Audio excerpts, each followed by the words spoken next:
72 hours. That is all it took. 72 hours to turn the greatest precious metals rally in history into the single largest liquidation event trading has ever witnessed. Tuesday, Thursday, Friday. 3 days, 3 moves, $10 trillion. Gone. I want you to understand something before we go any further. What happened on Friday was not a crash. That word is too small, too ordinary, too comfortable. What happened on Friday was an execution, a controlled demolition of wealth so precise, so calculated, so perfectly timed that when you see the full picture, you will never look at markets the same way again. Gold dropped 15%. Silver dropped 40% in 6 hours. Not 6 days, not 6 weeks. 6 hours. No war started that morning. No pandemic emerged. No bank collapsed. No breaking news. No emergency broadcast. Nothing. Complete silence from every major news outlet. And yet, while that silence hung in the air, $10 trillion vanished from existence. Gone. As if it was never there. But here is what they did not tell you. On the same day, while your portfolio was bleeding, while traders were getting liquidated, while $10 trillion was being erased from screens around the world, something else was happening in Washington. The United States government was hours away from a complete shutdown. Chaos on top of chaos. Uncertainty on top of uncertainty. And right in the middle of it all, the largest single-day destruction of precious metals, wealth in recorded history. You think the timing was coincidence? Keep watching.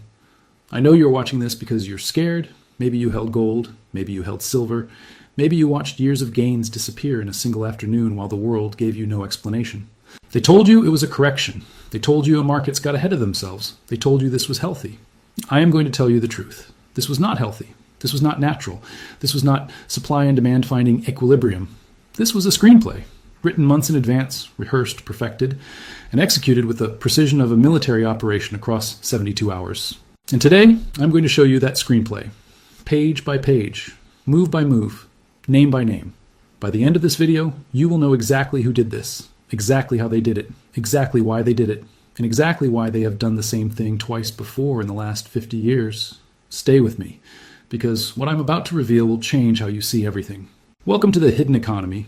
If you are new here, I expose what is really happening in markets while everyone else is distracted by the headlines.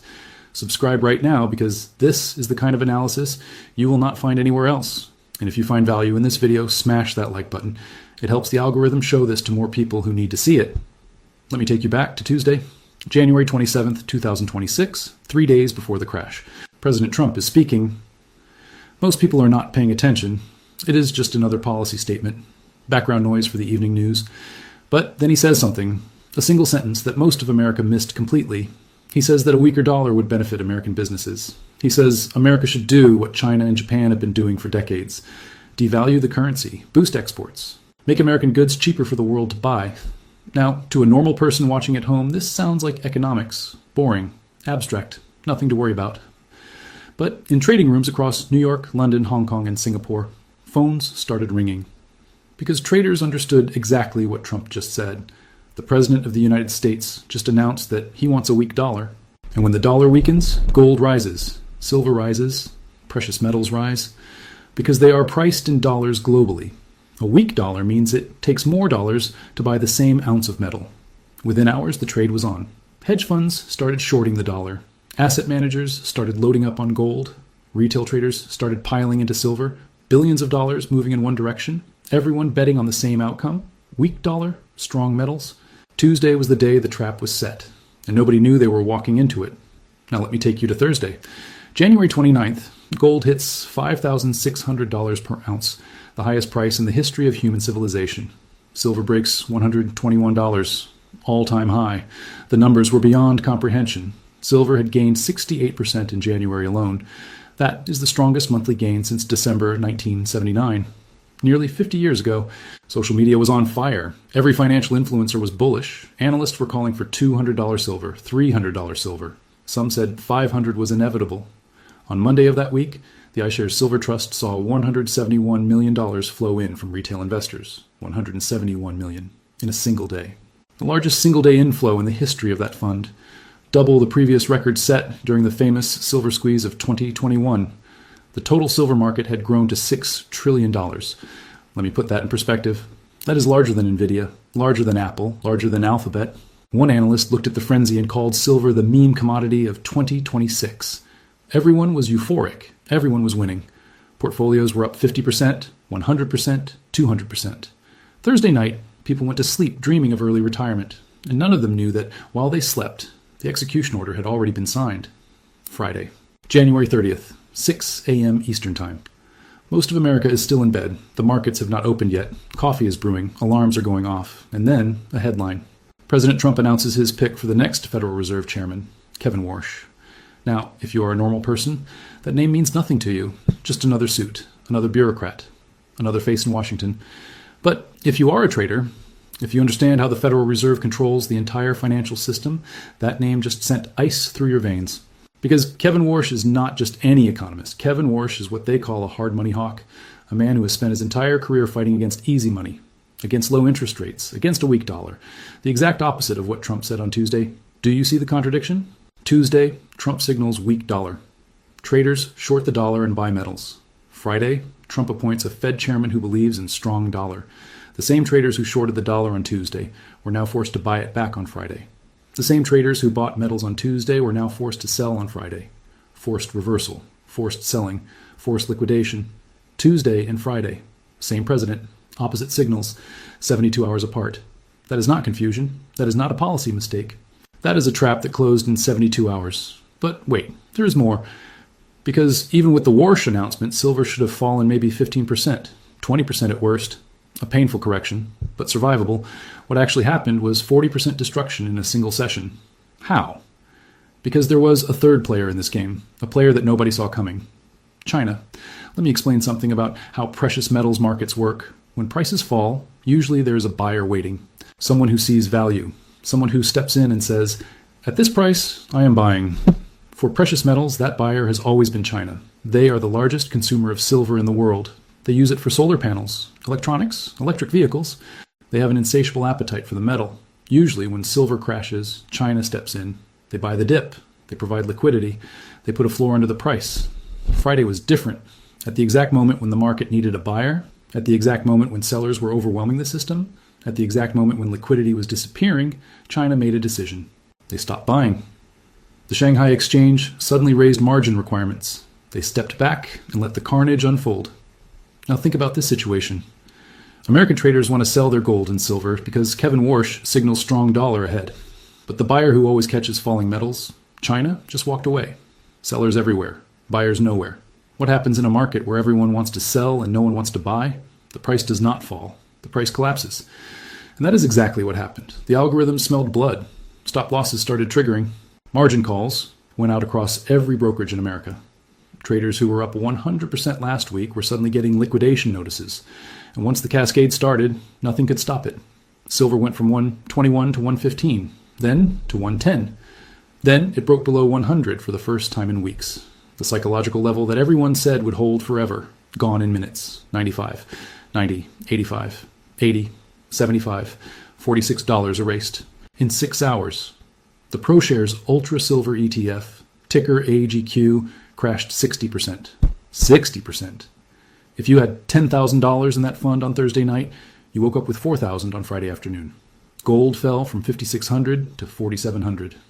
$900 vanished per ounce. $3.4 trillion of gold value wiped out in a single session. The biggest single-day drop since 1980, 45 years.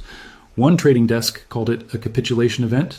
Another called it the largest single-day wealth destruction in precious metals history. $10 trillion, one session. Gone. Now here's where it gets really interesting. After the crash, I went through the data, not the headlines, not the analysis, the actual trading data from the exchanges. And what I found changes everything. On Friday, 531 tons of silver contracts were traded in Shanghai. 531 tons. That sounds like a massive number. That sounds like real selling. That sounds like people dumping their silver. But here's what the data actually shows. Physical silver withdrawn from Shanghai vaults on Friday? 0. Let me say that again. 531 tons of silver contracts traded. 0 tons of physical silver moved. Not a single gram of real silver left the vaults. So what actually happened? Paper. Pure paper. Shorts needed an exit. They got one. They pressured the price down with empty paper contracts. They closed their positions at lower prices. And buyers absorbed everything at the bottom. This was not a crash. This was a position transfer. Shorts exiting. Longs entering. paper changing hands while physical silver sat untouched in vaults. The screen showed chaos. The vaults showed nothing. Now let me show you a number that will make your head spin. On Friday, when COMEX closed, the paper price of silver was $84. On the same Friday, when Shanghai closed, the price of silver was $122. Same metal, same day, 44% difference. Let me make sure you understand what I just said. If you tried to buy silver on a screen in New York, the price was $84. If you tried to buy actual physical silver in Shanghai, the price was $122. If you went to Tokyo, physical silver was selling for $150. A 44% gap between paper and physical on the same day for the same metal. Which price is real? The paper price that can be manipulated with contracts backed by nothing?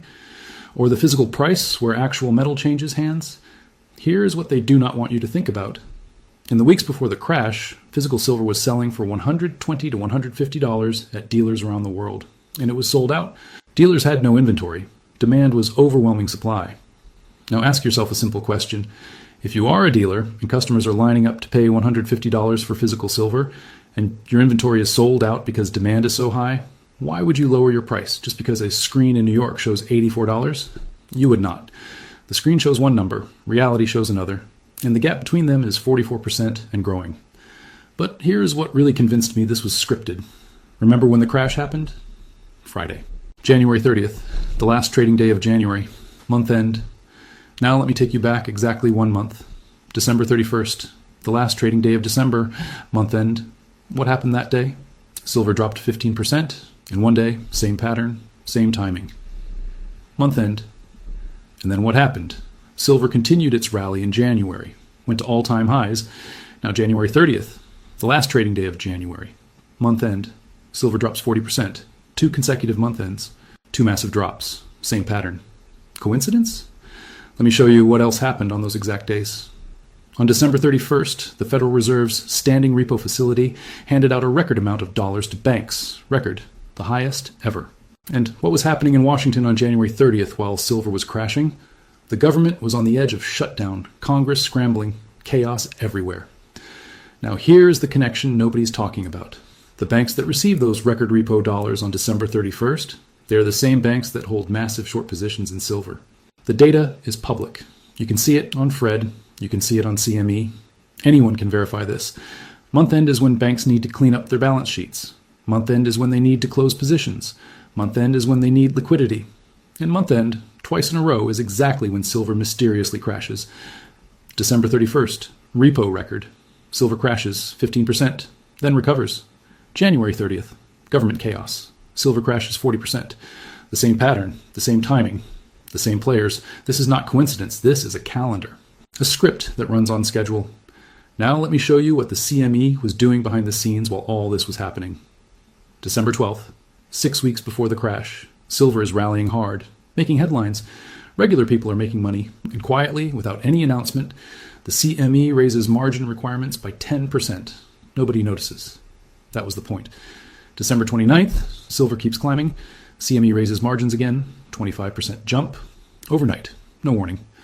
December 30th, less than 24 hours later, they raise margins again, 2 hikes in 2 days. January 28th, 3 days before the crash, CME changes the entire margin system. Fixed amounts become percentages. 9% becomes 11%, 4 margin hikes, 6 weeks. 80% increase in cash required to hold a position. Now let me tell you what that means for a normal trader. You bought silver at $60. You have been riding this rally for months. Your account is up big. Life is good. And then, without warning, your broker sends you a message. Your margin requirements have increased. You need 80% more cash in your account. Today. Right now. Or you get liquidated. Where does that cash come from? Most people do not have 80% extra just sitting around. So they get liquidated. Forced to sell. Whether they want to or not. And when thousands of leveraged traders are forced to sell at the exact same time, the price does not decline. The price collapses. But here is what should really disturb you. After Friday, after the crash, after $10 trillion vanished, the CME raised margins again Saturday. The day after the massacre, another hike. Gold margins going from 6% to 8%. They raised margins before the crash to cause forced selling. Then they raised margins after the crash to prevent a recovery. If this was risk management, they would lower margins after volatility subsides. Let the market heal, let traders recover. Instead, they increased pressure. They kept their boot on the neck. That is not protection, that is suppression. Now let me show you why this matters beyond Friday. This is not the first time they have run this script. 1980, silver runs from $6 to $50. 800% gain, regular people making fortunes, the Hunt brothers trying to corner the market. What happened? CME created Silver Rule 7, banned leveraged buying overnight. The Federal Reserve raised rates from 11% to 20% in a single move. Result? Silver crashed from 50 to 10, 80% destruction. 2011, silver runs from $8 to 50, 600% gain, retail traders everywhere, banks with massive short positions getting crushed. What happened? CME raised margin requirements 5 times in 9 days, 84% increase. Result? Silver crashed from 50 to 26, 50% destruction. It took 13 years to recover. Now, 2026, silver runs from 26 to 121, nearly 400% gain, the biggest rally in modern history. What happened? CME raises margins 4 times in 6 weeks. China raises margins and steps back. Fed chairman announcement time to cause maximum reversal. Government on the edge of shutdown. Shorts get their exit through paper manipulation, while physical sits untouched. Result? Silver crashes 40% in a single day. The fastest destruction of the three. 1980, 2011, 2026, same pattern, same tools, same timing, same destruction. 3 times in 50 years. Every time silver threatens to break free. Every time regular people start making real wealth in precious metals. Every time gold and silver start exposing the weakness of paper money. The same script executes. Once is an accident. Twice is a coincidence. 3 times is policy. But here's what should make you furious. While paper prices were crashing. While retail traders were getting liquidated. While $10 trillion was being erased from screens around the world. Guess what central banks were doing? Buying. Not selling. Buying. 800 tons of gold accumulated by central banks last year. The fastest pace in decades. The dollar's share of global reserves has dropped to 58%. Lowest since 1995. For the first time in modern history, gold now represents a larger share of central bank reserves than U.S. Treasury bonds. Let that sink in. Central banks around the world now trust a metal more than they trust America's promise to pay. They crash the paper price. Then they buy physical at the discount they just created. Retail sells in panic. Central banks accumulate in silence. It is the greatest wealth transfer in modern history. And it happens every time they run this script. And that brings me to the most important part of this video. I want to talk directly to you. I know you are scared right now. I know you watched your portfolio bleed. I know you're wondering if you should sell what is left and walk away. Let me tell you what I told people a few days ago when silver was at 121 and everyone was euphoric. When everyone is greedy, be a little fearful. And now, when the market is drowning in fear and panic, logic says the opposite. When everyone is fearful, be a little greedy. That is not financial advice. That is not me telling you to buy or sell. That is just how markets have worked for centuries. Fear and greed. Cycles that repeat. The people who panic, sell at the bottom, regret it. The people who buy when there is blood in the streets remember it as their best decision. Which one will you be? Here's the question I cannot stop asking myself. If gold and silver truly do not matter, if they are just relics of a past economy, if they have no place in the modern financial system, then why do they keep doing this? Why coordinate a Fed chairman announcement with a crash? Why have China stepped back at the exact moment liquidity was needed? Why raise margins 4 times before and once after? Why does the paper price show 84 while physical sells for 150? Why run the same script on the last trading day of December and the last trading day of January? Why does the standing repo hand out record dollars to the same banks that are short silver? Why spend so much effort suppressing something that supposedly does not matter? They say it is market forces. They say it is supply and demand. They say it is normal volatility. But $10 trillion do not vanish in 6 hours by accident. 531 tons of paper do not trade, while 0 physical moves by coincidence. 44% gaps between paper and physical do not appear in healthy markets. You do not fight this hard against something that does not matter. The intensity of the attack tells you the value of the target. They are not protecting the market. They are protecting the dollar, protecting the system, protecting the narrative that paper money works, and the fact that they keep running this script, the fact that they have done it 3 times in 50 years, the fact that they will do it again, tells you exactly what precious metals represent. A threat, a way out. Real money that exists outside their control. That is why they attack it. That is why they crush it. That is why they will never stop trying to suppress it. Because if gold hits 10,000 and silver hits 300, what does that say about the dollar? What does that say about 50 years of money printing? What does that say about the entire system they have built? It says the paper has failed. It says the game is ending. It says everything they told you was a lie. That message cannot be allowed to spread, so they write scripts like this one. Tuesday, Thursday, Friday, 72 hours of controlled demolition. And they expect you to panic. They expect you to sell. They expect you to give up and walk away. But now you know the script. You have seen the 72-hour timeline. You have seen Trump's contradicting signals. You have seen China's perfectly timed exit. You have seen the 531 tons of paper with zero physical movement. You have seen the 44% gap between screen price and real price. You have seen the month-end pattern. You have seen the standing repo connection. You have seen the margin hikes before and after. You have seen the same playbook executed across 50 years. It was scripted, every single piece. They called it a crash. I call it the third time in 50 years they told you exactly what they fear.